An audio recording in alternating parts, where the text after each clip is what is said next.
ప్రభు అయిన యేసుక్రీస్తు నామములో నా శుభములండి। आप सभी को प्रभु यीशु मसीह के नाम से मेरा नमस्कार। Welcome to in the name of Jesus all of you. How are you all peoples? మీరందరూ ఎలాగున్నారండి? आप सब लोग कैसे हैं और आपके परिवार कैसे हैं? कई दिनों के बाद में इस प्रकार से फिर से लाइव आने के लिए परमेश्वर ने मौका दिया है। दोस्तों, मैं आज आंध्र प्रदेश एलूर में आया हुआ था मेरे दोस्त के घर पे, और कल हमारा बहुत बड़ा प्रोग्राम था आत्मिक आराधना डायसिस का, इसलिए मुझे आना पड़ा। कल का प्रोग्राम के बाद में आज हम लोग यहाँ एलूर में आए थे। मैं चाह रहा था कि कुछ बातें आप लोग के सामने मैं शेयर करूं, ताकि परमेश्वर के कलाम से, ताकि परमेश्वर की आशीषें हम सब तक आए और परमेश्वर की उपस्थिति के अंदर हम लोग बढ़ते जाए दिन और प्रतिदिन में। पवित्र बाइबल के अंदर एक वचन इस प्रकार से लिखा हुआ है यెషయా की पुस्तक के अंदर।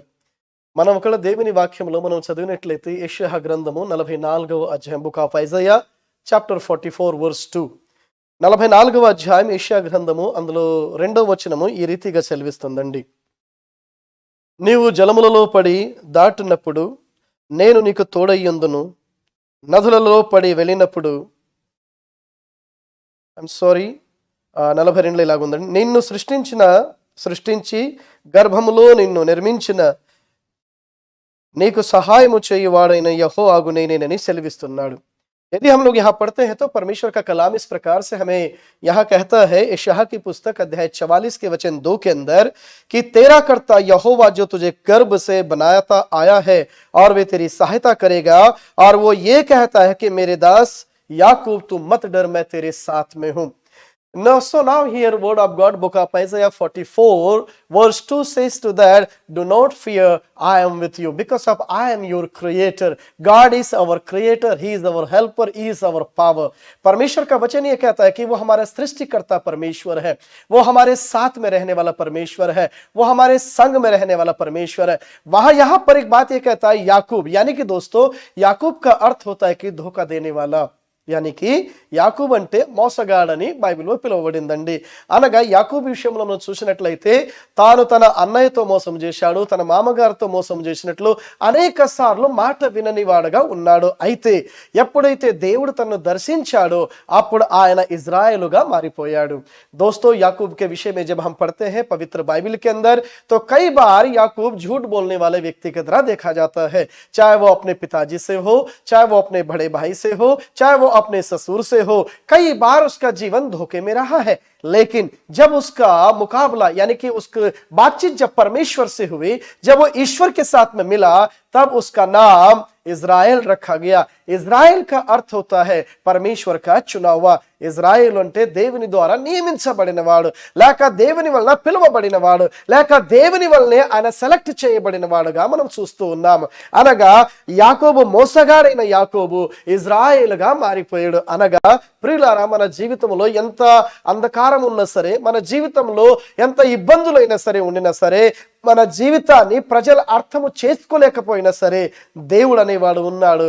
ఆయన నిన్ను నన్ను అర్థం చేసుకునే దేవుడు। दोस्तों, इस दुनिया के लोग आपको और हमें समझेंगे, कई बार नहीं भी समझेंगे। हो सकता है इस दुनिया के लोग आपको और मुझे पहचानने में इनकार कर दे, लेकिन परमेश्वर का नाम ऐसा है, वो पिता परमेश्वर ऐसा है, ना तो वो तुम्हें छोड़ेगा, ना वो तुम्हें त्यागेगा। यानी कि दोस्तों, परमेश्वर की नजरों में आप और हम पहचाने हुए लोग हैं, चुने हुए लोग हैं, selected people, we are the chosen people. यानी कि याकूब का जीवन जो दर्द भरा था वो आनंद में बदल गया, याकूब का जीवन जो परेशानियों में था वो सुख में बदल गया। యాకోబు గారు తన జీవితంలో పడుతున్న ఇబ్బందుల నుంచి దేవుడు తను విడిపించి ఇజ్రాయేలుగా మార్చిన దేవుడు ఈ రోజు నిన్ను నన్ను మార్చగలడు, ఈ రోజు నీతో నాతో ఉండగలడు, ఈ రోజు నిన్ను నన్ను ఆశీర్వదించగలడు। పరిశుద్ధ గ్రంథములో మనం చూసినట్లయితే యోహాను పత్రికలో ఇలాగ చెప్తాడు, ఏంటంటే భయపడకము, నీ యొక్క దుఃఖమంతయు ఆనందములో మార్చబడుతుంది। यदि हम लोग यूहन्ना की किताब में अध्याय 16 के 20 में देखते हैं, तो वहां पर प्रभु यीशु मसीह इस बात को कहते हैं, तुम्हारा दुख आनंद में बदल जाएगा। जब आप उस महान परमेश्वर के पास में आते हैं, जब आप उस महान परमेश्वर के शरण में आते हैं, तो आपका दुख वो आनंद में बदल जाता है। हो सकता है आज नौकरी को लेकर, बच्चों को लेकर, परिवार को लेकर, हो सकता है बिजनेस को लेकर, हो सकता है आपकी अंदरूनी भी आपकी समस्याएं जीवन में होंगी, हो सकता है आप भी आज अंदर से टूटे होंगे, కాబోలు ఈరోజు ఉద్యోగం లేక కుటుంబం వల్ల ఫైనాన్షియల్ గా ఏదో ఒక రీతిగా నీవు బాధపడుతూ ఉన్నావేమో. అయితే నీ యొక్క బాధను ఆనందంగా మార్చుటకు ఆ దేవాది దేవుడని యేసు ప్రభు నీతో ఉన్నాడు. यानी कि आपके उस दुख को आनंद में बदलने के लिए वो जीवित परमेश्वर आपके साथ में है. इसलिए उसका कलाम ये कहता है तुम्हारा दुख आनंद में बदल जाएगा. यानी कि నీకున్న కష్టమంతయు కూడా అది ఆనందముగా చేయుటకే యేసుక్రీస్తు ఈ రోజు నీతో ఉన్నాడు. ప్రియులారా, ఈ డిసెంబర్ నెలలో అనేక చోట్ల ప్రార్థనలు ఉన్నాయి, అనేక చోట్ల ఆరాధనలు జరుగుతున్నాయి. అనగా ఈ కష్టకాలం నుంచి ఆనందకరంగా మారుటకే అనేక క్రైస్తవులు ప్రార్థనలు ఉన్నారు. ఈ ఒక నెలలో మనము కూడా దేవుని యొక్క ఆ ఒక వాక్యాన్ని మీ ఎదుట తీసుకువస్తున్నాం. प्रिय दोस्तों, मैं ये कहना चाहता हूं कि दिसंबर के महीने के अंदर कई लोग मसीही लोग उपवास करते हैं, प्रार्थना करते हैं, आराधना करते हैं. एक तरह से कहा जाता है मसीह जगत के लिए ये प्रार्थना वाला महीना है, क्योंकि इन्हीं दिनों में प्रभु यीशु मसीह का जन्म हुआ था. दोस्तों, ये दुआएं आपके जीवन को बदलने जा रही है. ये दुआएं आपके जीवन को बदलने जा रही है. इन दुआओं से आपका जो कष्ट है, जो दिक्कतें हैं, वो बदल कर आनंद में बदलने जा रही है. इसलिए यहां पर परमेश्वर कहता है, याकूब मेरे बेटे तू मत घबरा, क्योंकि मैं तेरे कष्ट को दूर करने के लिए आया हूं. అందుకే దేవాది దేవుడు చెప్పే మాట ఏంటంటే, యాకోబు భయపడవద్దుము, నేను నీకు తోడై ఉన్నాను.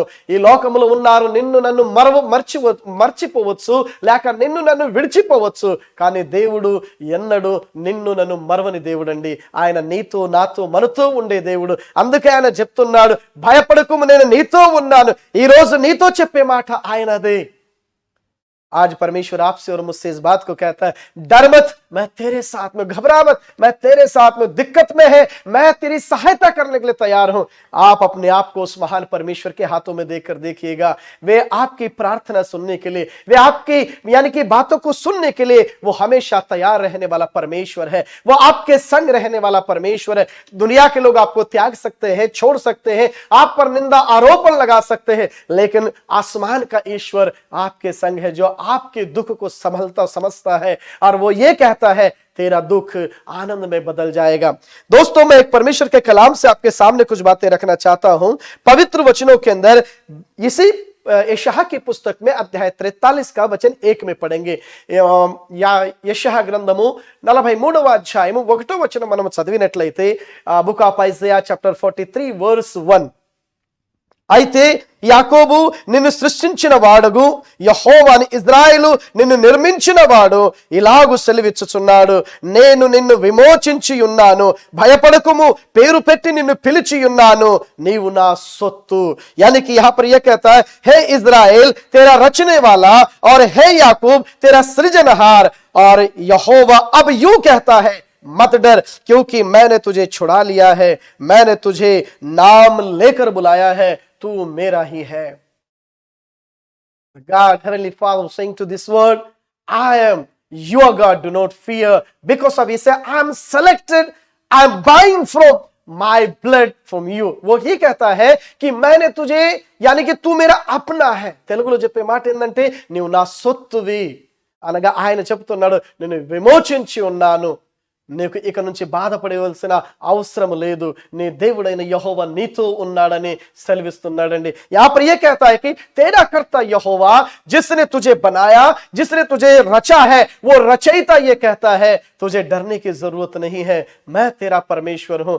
दोस्तों, आज इस दुख भरी दुनिया के अंदर, इस फाइनेंशियली प्रॉब्लम की दुनिया के अंदर, इस कोरोना की महामारी के अंदर, अभी कोई ओमिक्रॉन एक और वायरस है, दुनिया भर के ऐसे टेंशनों के अंदर आज दुनिया डर रही है, परेशान हो रही है. क्या होगा बिजनेस का, क्या होगा लाइफ का, क्या होगा बच्चों का, क्या होगा पढ़ाई का. याद रखिएगा, जीवित परमेश्वर आपके साथ में है. आपको अपना साहस छोड़ने की जरूरत नहीं है, आपको घबराने की जरूरत नहीं है. हर इस परेशानियों से छुड़ाने के लिए वो जीवित परमेश्वर आपके साथ में है. ఈ మధ్య కాలంలో చూస్తూ ఉంటున్నాం, కరోనా వలన, ఓమిక్రాన్ వలన అనేకమైన ఇబ్బందులు, ఫైనాన్షియల్ ప్రాబ్లమ్స్, పిల్లలను చూసి, చదువులను చూసి అనేకమైన ఇబ్బందులను చూస్తున్నారు ప్రజలందరూ. కానీ దేవాది దేవుడు నీతో ఉన్న మాట నీవు మరవవద్దు. నీవు ఏ మాట కూడా నీకు నిరుత్సాహపడడానికి అవసరం లేదు. నీ దేవుడు నిన్ను సృష్టించిన వాడు నీతో ఉన్నాడన్న మాట గుర్తించుకో. ఆయన నీకు సహాయం చేయుటకున్నాడు, ఆయన నీతో నడుచుటకున్నాడు, ఆయన నిన్ను ఆశీర్వదించి గొప్ప చేసే దేవుడు నీతో ఉన్నాడు. यहां पर परमेश्वर कहता है कि मैंने तुझे चुन लिया है, तू मेरा अपना अंग है, तू मेरा अपना बेटा है। दोस्तों, इस दुनिया के लोग आपको समझे या ना समझे, जीवित परमेश्वर, स्वर्गीय परमेश्वर आपको समझता है। इसलिए इब्रानियों की पुस्तक अध्याय 13 का वचन 8 में यह कहता है कि ना तो मैं तुझे छोड़ूंगा और ना मैं तुझे त्यागूंगा। అందుకే ఇబ్రానీయులకు రాసిన పత్రిక 13వ అధ్యాయం 8వ వచనం సెలవిస్తుంది, నిన్ను విడువను విడబాయను, ఎల్లప్పుడూ నీతో నాతో ఉండే దేవుడు, ఎల్లప్పుడూ నిన్ను నాకు సహాయం చేసే దేవుడు, ఎల్లప్పుడూ నిన్ను నన్ను ఆయన ఆశీర్వదించి గొప్ప చేసే యేసయ్య ఈరోజు వాగ్దానం చేస్తున్నాడండి. ఎదుగో నువ్వు నా సొత్తువయ్యా. చెల్లెమ్మ, సహోదరి సహోదరుడా, భయపడుతున్నావేమో, ఇబ్బందులు ఉన్నావేమో, జాబ్ లేదేమో, కష్టంలో ఉన్నావేమో, ఏదో ఒకటి చేసుకుందామండి, ఏదో ఒకటి చేయాలండి, ఈ బాధ నుంచి ఏం చేయాలనుకుంటున్నావు, మోకరించి ఆయన ఎదుట ప్రార్థన చే, దేవుడు నీ కొరకు ద్వారాలు తెరుటకు సిద్ధంగా ఉన్నాడు। मेरे भाई और बहनों, हो सकता है आपके पास नौकरी नहीं है, फाइनेंशियल प्रॉब्लम है, बहुत से प्रकार की चिंताएं होंगे, आप सोच रहे होंगे कि क्या करो, इस जीवन का जीना व्यर्थ तो नहीं है। घबराने की जरूरत नहीं है, घुटने टेके उस पिता परमेश्वर से प्रार्थना करिए जो जगत का उद्धार करता प्रभु यीशु मसीह है, जिसने पूरी दुनिया की मदद करी है। वो आपकी मदद भी करने के लिए तैयार है। वो आपके संग रहने वाला परमेश्वर है, वो आपकी मदद करने वाला परमेश्वर है। यदि हम लोग परमेश्वर के वचन के अंदर यशायाह की पुस्तक अध्याय 41 का वचन 10 में देखते हैं, एक बात क्या कहता है। పరిశుద్ధ గ్రంథములో యెషయా రాసిన గ్రంథము 41వ అధ్యాయము 10వ వచనం మనం చదివితే ఇలాగ వ్రాయబడి ఉందండి, భూదిగంతముల నుండి నేను పట్టుకొని దాని కొసల నుండి పిలిచిన వాడు, నీవు నా దాసుడవనియు నేను నిన్ను ఉపేక్షింపక ఏర్పరచుకొంటిననియు నేను నీతో చెప్పి ఉన్నాను, నీకు తోడై ఉన్నాను, భయపడకుము, నేను నీ దేవుడనై ఉన్నాను, నేను బలవంతమును నీకు సహాయము చేయుడని, నేనే నీతియగు నా దక్షిణ హస్తముతో నిన్ను ఆదుకొందును। यहाँ पर यह कहता है, मत डर क्योंकि मैं तेरे संग हूं, इधर उधर मत ताक क्योंकि मैं तेरा परमेश्वर हूं, मैं तुझे दृढ़ करूंगा और तेरी सहायता करूंगा, अपने धर्म में दाहिने हाथ से मैं तेरी सहायता करूंगा। आज डरने की, घबराने की, चिंता करने की जरूरत नहीं है। आप अकेले नहीं हैं, आपके लिए पूरी सृष्टि को बनाने वाला परमेश्वर ये कहता है, मत डर, मैंने तुझे चुन लिया है, मैं तेरे साथ में हूं, मैं तेरी मदद करूंगा। భూదిగంతముల నుండి ఆయన నిన్ను వేరుపరుచుకున్నాడు। ఒక మాటకి చెప్పాలంటే భూలోకంలో అనేక మంది ఉంటే అనేక మందిలో దేవుడు నిన్ను ఏర్పరచుకున్నాడు। इस पृथ्वी पर लाखों करोड़ों लोग हैं, उन लोगों में से परमेश्वर ने आपको चुना है। दुनिया की दृष्टि में आपकी वैल्यू है या नहीं है, लेकिन परमपिता परमेश्वर की नजरों में आपकी वैल्यू है। आज नहीं तो कल आपकी स्थिति बदलने वाली है, आपकी दुआएं सुनी जानी है। प्रभु कहता है, मैंने तुम्हारी प्रार्थना सुन ली है, मैंने तुम्हारी दुआ सुन ली है। దేవుడు చెప్తున్నాడు, నీ ప్రార్థన వినబడ్డాయి, నేను వింటున్నాను। आखिरी एक बात देखेंगे पवित्र वचन के अंदर, भजन संहिता की पुस्तक अध्याय 91 के अंदर जाएंगे हम लोग। भजन संहिता की पुस्तक 91 वर्स 15 में जाएंगे हम लोग। मैं आपके सामने एक बात रखना चाहता हूं, पवित्र बाइबिल के अंदर एक बात की तरफ हम लोग मैं रूह करना चाहता हूं, लेकर जाना चाहता हूं आप लोगों के लिए। भजन संहिता की पुस्तक अध्याय 91 का वचन 15वें पद में इस प्रकार से परमेश्वर का कलाम कहता है, ఈ లోకంలో నిన్ను అర్థం చేసుకునేవాళ్ళు ఉన్నారో లేరో గాని, ఈ లోకంలో పరలోకంలో ఎల్లప్పుడూ నిన్ను అర్థం చేసుకునే దేవుడు ఉన్న మాట నీవు మరవవద్దు। 91వ కీర్తన 15వ వచనములో 15వ కీర్తనలో ఇలాగ వ్రాయబడి ఉందండి, అతడు నాకు మొరపెట్టగా నేను అతనికి ఉత్తరం ఇచ్చెదను, శ్రమలలో నేను అతనికి తోడై ఉండును, అతనికి విడిపించి అతన్ని గొప్ప చేసేదను। यहां पर परमेश्वर का वचन यूं कहता है 15वें पद के अंदर, जब वह मुझे पुकारेगा तब मैं उसकी सुनूंगा, संकट में मैं उसके संग रहूंगा और उसको बचाकर उसकी महिमा को बढ़ाऊंगा। ध्यान से देखिएगा, सुनिएगा, खुदावंद क्या कहता है। वो ये कहता है, जब तू पुकारेगा मैं तेरी पुकार को सुन लूंगा, आपके कष्टों में से आपको वो छुड़ाएगा, और ये कहता है कि मैं उसे ऊंचे स्थान पे रखूंगा। దేవుడు నీతో చెప్పే మాట, నీవు మొర పెడితే నీ మొర వినుటకు ఆయన సిద్ధంగా ఉన్నాడు. నీకున్న శ్రమలు, కష్టాలు, బాధలు, ఇరుకులు, ఇబ్బందుల నుంచి నిన్ను ఆయన విడిపించి నిన్ను గొప్ప చేయుటకు ఆ దేవాది దేవుడు పరలోక రాజ్యాన్ని వదిలేసి ఈ భూలోక రాజ్యములు వచ్చి పుట్టాడండి నీ కొరకే. నిన్ను గొప్ప చేయుటకు, నీ ప్రార్థన వినుటకు, నీ శ్రమలలో ఆయన నీకు తోడయ్యుండుటకు. సావుకుడవైతే నువ్వు భయపడవద్దు, దేవుడు నీతో ఉన్నాడు. విశ్వాసిపైతే దేవుడు నీతో ఉన్న మాట నువ్వు మరవవద్దు. ఈరోజు నువ్వు యేసు ప్రభువుని నమ్మావో లేదో, ఆయనను ఆ దేవుడు నీతో ఉన్నాడండి. वो एक जाति, एक प्रदेश, एक क्षेत्र का परमेश्वर नहीं है, वो सबका परमेश्वर है। यदि आप प्रभु के दास, फादर है, बिशप है, तो याद रखिएगा आप सेवा को लेकर, परिवार को लेकर चिंतित होंगे, लेकिन परमेश्वर आपके साथ में है। यदि आप विश्वासी है तो इस बात को याद रखिएगा, प्रभु आपके साथ में है। यदि आप यीशु मसीह को नहीं भी मानते हैं तो भी प्रभु आपके साथ में।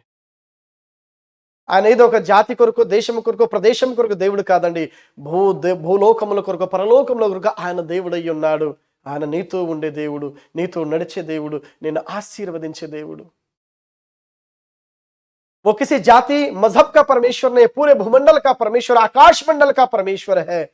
वह आपकी दुआओं को सुनने के लिए तैयार है, आपके कष्टों से आजाद करने के लिए तैयार है, आपको ऊंचा करने के लिए तैयार है, आपके संग रहने के लिए तैयार है, आपकी मुश्किलों से आपको आजाद करने के लिए तैयार है। उस महान परमेश्वर पर विश्वास रखिए। आइए हम लोग प्रार्थना की ओर जाते हैं। मैं आप सबके लिए दुआ करना चाहता हूं, प्रार्थना करना चाहता हूं उस महान परमेश्वर की उपस्थिति के अंदर। మమ్మల్ని మిక్కిలుగా ప్రేమిస్తున్న మా ప్రియ పరలోకపు తండ్రి, నీ పరిశుద్ధ నామమునకే వందనములు చెల్లిస్తున్నాము।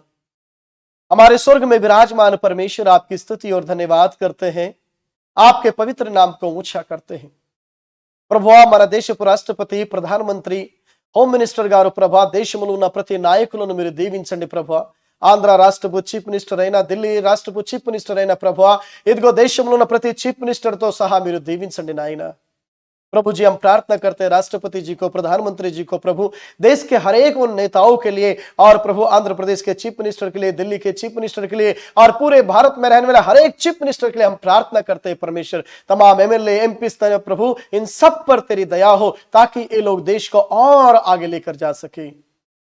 ప్రభు మన దేశ నాయకులను మీరు దీవించండి నాయన। మన దేశాన్ని ఇంకా ముందుకు తీసుకువెళ్ళడానికి తండ్రి, మన దేశంలో ఉన్న పోలీసులు, ఐఎస్, ఐపీఎస్, ఐఆర్ఎస్ కొరకు ప్రార్థిస్తుంటున్నాం నాయన। तमाम ब्यूरोक्रेट पर तेरी दया हो प्रभु, आईएएस, आईपीएस पर तेरी दया हो परमेश्वर। तमाम डॉक्टरों पर तेरी दया हो परमेश्वर। तमाम परमेश्वर सामाजिक कार्यकर्ताओं पर तेरी दया हो परमेश्वर, ताकि प्रभु सब लोग मिलके प्रभु इस भारत को एक श्रेष्ठ भारत बनाते हुए आगे बढ़ सके। जितने लोग इस समय प्रभु ऑनलाइन सुन रहे हैं, उन तमाम लोगों के जीवन में तेरी दया और तेरा अनुग्रह बन सके परमेश्वर। ప్రభు ప్రార్థిస్తున్నాం, ఎంతమంది అయితే ఈ సమయంలో ప్రభు లైవ్ చూస్తున్నారు, వారి యందు ప్రభు నీ కృప చూపు, వారిని దీవించండి నాయన। ఎవరైనా రోగులై ఉంటే ఇదిగో నజరేయుడైన యేసుక్రీస్తు నామములో వారిని స్వస్థపరచండి ప్రభు। यदि कोई बीमार है, इस प्रोग्राम को देख रहा है, तो पिताजी हम प्रार्थना करते हैं, नासरी यीशु के नाम से हम चंगाई की घोषणा करते हैं, आप उन्हें चंगाई दीजिए परमेश्वर। पिताजी आपका धन्यवाद करते हैं, आपका अनुग्रह प्रभु J7 न्यूज पर हो सके, इस एलूर पर हो सके, प्रभु जी जॉन वेस्ली जी के परिवार पर बना रह सके। तमाम परमेश्वर इस J7 को देखने वाले तमाम परिवारों पर तेरी आशीष बनी रह सके। धन्यवाद हो पिताजी, आपने हमारी प्रार्थना को सुना है। आत्मिक आराधना डायसिस पर तेरी दया हो, तेरी कृपा हो प्रभु। तमाम भारतवर्ष में रहने वाले तमाम पादरी गणों पर तेरी दया हो, तमाम हिंदू समाज पर तेरी दया हो प्रभु, तमाम मुस्लिम समाज पर तेरी दया हो प्रभु। भारतवर्ष का हर एक व्यक्ति प्रभु आशीषित हो सके, भाईचारा परमेश्वर पिता भारतवर्ष में बना रह सके ప్రభు। ఈ దేశంలో ఉన్న ప్రతి వారి మీద నీ కృపను ఉండండి ప్రభు, మీరు కృప ఉంచి దీవించండి నాయన। ముస్లింల మీద, హిందువుల మీద, క్రైస్తవుల మీద, సిక్కుల మీద ప్రభు, ప్రతి జాతి వారి మీద నీ కృపను ఉంచండి ప్రభు, మీరు దీవించండి నాయన। ఈ దేశంలో ప్రభు ప్రేమతో ప్రతి వారు ఉండి నీ నామమును స్తుతించుటకు కృపను చూపండి నాయన। తండ్రి నీకు వేలాది వేల వందనములు తండ్రి। प्रभु जी धन्यवाद करते हैं प्रभु। इदिगो J7 न्यूज प्रेक्षकुలను మీరు దీవించండి, కుటుంబములను మీరు దీవించండి నాయన, ఆశీర్వదించండి ప్రభు। జాన్ వెస్లీ గారిని దీవించండి, తన కుటుంబం మీద నీ కృపను ఉంచండి ప్రభు, తన బిడ్డల మీద నీ కృపను ఉంచండి నాయన। प्रभु जी आपका धन्यवाद करते, आपने हमारी प्रार्थनाओं को सुना है। यीशु मसीहा के पवित्र नाम में इस दुआ को मांगते प्रभु, యేసు క్రీస్తు పరిశుద్ధ నామములో ప్రార్థించి దీనంగా వేడుకొనుచున్నాము తండ్రి, आमीन। आप सभी को प्रभु यीशु मसीह के नाम से मैं आने वाले क्रिसमस 25 तारीख का मैं आपको धन्यवाद कहता हूँ, शुभकामनाएं देता हूँ. రానున్న 25 తారీఖున క్రిస్మస్ చాలా గ్రాండ్ గా భారతవర్షంలో జరుగుతుందండి. దానికి మీకు అందరికీ శుభాకాంక్షలు కలుగును గాక. దేవుడు మీతో ఉండును గాక. మీ కుటుంబాలు దీవించబడి గొప్పవారగుదురు గాక. దేవుడు మీతో ఉన్నాడన్నమాట మరవద్దండి. ఏ కష్టం వచ్చినా నష్టం వచ్చినా మీరు మోకరించి ప్రార్థిస్తే దేవాది దేవుడని యేసయ్య నీతో ఉండి నిన్ను కాపాడటానికి సిద్ధంగా ఉన్నాడు. कोई भी परेशानी दिक्कत जीवन में आते घुटने टेके प्रभु से कहिए. परमेश्वर आपको छुटकारा देने के लिए, आपको छुड़ाने के लिए, आपके साथ रहने के लिए वो जीवित परमेश्वर हमेशा तैयार है. उसी महान परमेश्वर का धन्यवाद हो. आप सबको परमेश्वर आशीषित करे. आप सभी को जय मसीह की. आप मेरे लिए और पूरी आत्मिक आराधना डायसेस के लिए अपनी दुआओं में याद रखिएगा. ఆత్మిక ఆరాధన డైసెస్ను మీరు మీ ప్రార్థనలో ఉంచండి. మన కొరకు, కుటుంబం కొరకు, సేవ కొరకు ప్రార్థన చేయండి. మీకందరికీ వందనాలు. అందరికీ దేవుడు దీవించును గాక. आप सभी को नमस्कार. परमेश्वर आप सभी को आशीषित करे. God bless you all.